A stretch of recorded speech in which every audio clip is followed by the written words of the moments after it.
Tela de Vitor Meirelles. Esse quadro foi encomendado no ano de 1872 pelo ex-monsenhor conselheiro João Alfredo Correia de Oliveira, então ministro do Império, e o autor fez uma viagem a Pernambuco com o único fim de estudar a topografia do lugar, onde se deu a batalha, conforme se refere a história. As origens do Exército Brasileiro. Desde os primórdios da colonização portuguesa na América, desenvolveu-se em terras brasileiras uma sociedade marcada pela intensa miscigenação. O sentimento nativista aflorou na gente brasileira, a partir do século XVII, quando brancos, índios e negros, em Guararapes, expulsaram o invasor estrangeiro. O exército, sempre integrado por elementos de todos os matizes sociais, nasceu com a própria nação e, desde então, participa ativamente da história brasileira. Nas décadas posteriores ao descobrimento do Brasil, a força terrestre foi representada pelo povo em armas nas lutas pela sobrevivência, conquista e manutenção do território. Em verdadeira simbiose da organização tática portuguesa com operações irregulares, índios, brancos e negros formaram a primeira força que lutou e expulsou os invasores do nosso litoral. Portanto, a partir da memorável epopeia de Guararapes, de 1648, não havia apenas homens reunidos em torno de um simples ideal de libertação, mas sim, as bases do Exército Nacional de uma pátria que se confirmaria a 7 de setembro de 1822. A união entre a coroa lusa e a espanhola, em 1580, que tornou as terras da América pertencentes a um só rei-senhor, permitiu o alargamento da base física da colônia portuguesa, pela extraordinária ação exploradora empreendida pelas entradas e bandeiras. Naquela época, os portugueses, estimulados por notável visão estratégica, buscaram fixar os limites da colônia em acidentes geográficos bem nítidos e o mais possível a oeste. Assim, no interior da Amazônia, nos pampas sulinos e nos confins dos sertões, à medida que avançava a marcha desbravadora dos bandeirantes, surgiam fortes e fortins e sentinelas de pedra a bradar: "Esta terra tem dono". Após a independência, em 1822, a atuação do Exército Brasileiro, internamente, foi decisiva para derrotar todas as tentativas de fragmentação territorial e social do país.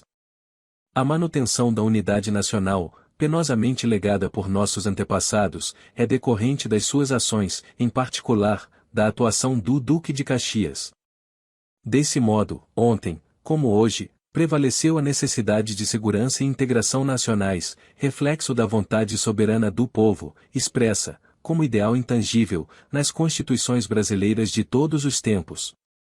Já no âmbito internacional, participou vitoriosamente do conflito que, na segunda metade do século XIX, ocorreu no cone sul do continente sul-americano, na Guerra da Tríplice Aliança.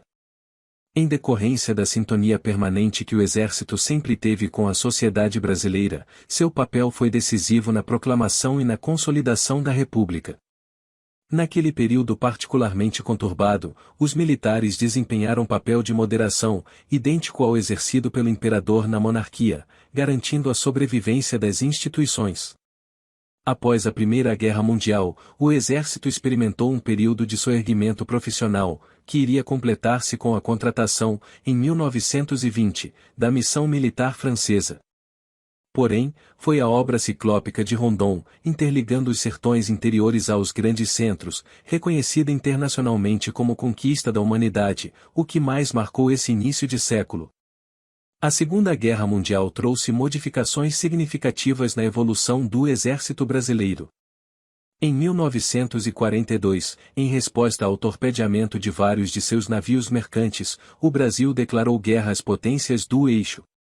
Em 1944, o país enviou para o teatro de operações europeu uma força expedicionária organizada em curto espaço de tempo, sob o comando do general Mascarenhas de Moraes.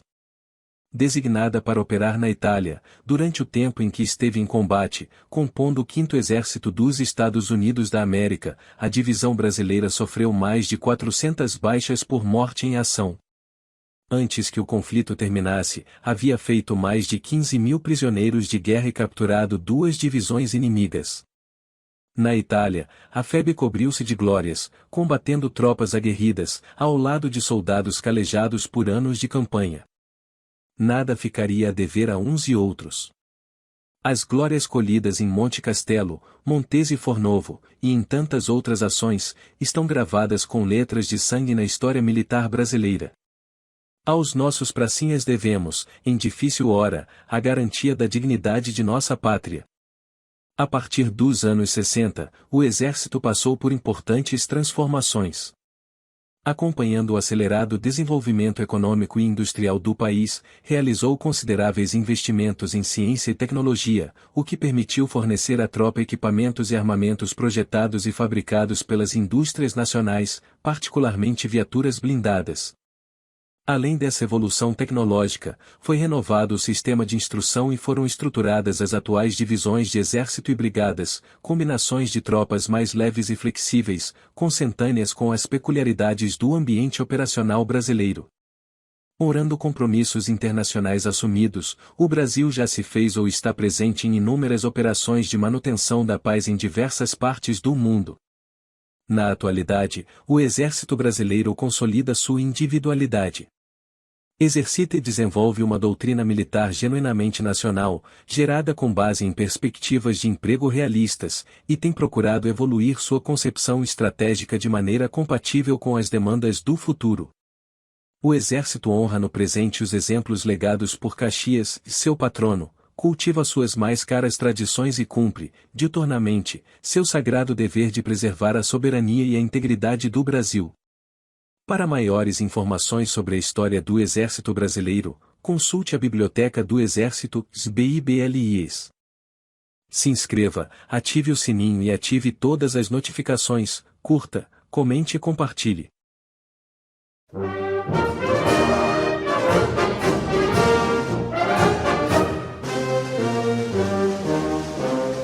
Nós somos da pátria guarda, fiéis soldados. Por ela amados, nas cores de nossa farda, que brilha a glória, cuja vitória, em nosso valor se encerra toda a esperança que o povo alcança, quando altiva fora a guerra, que brilha a glória, cuja vitória, a paz queremos.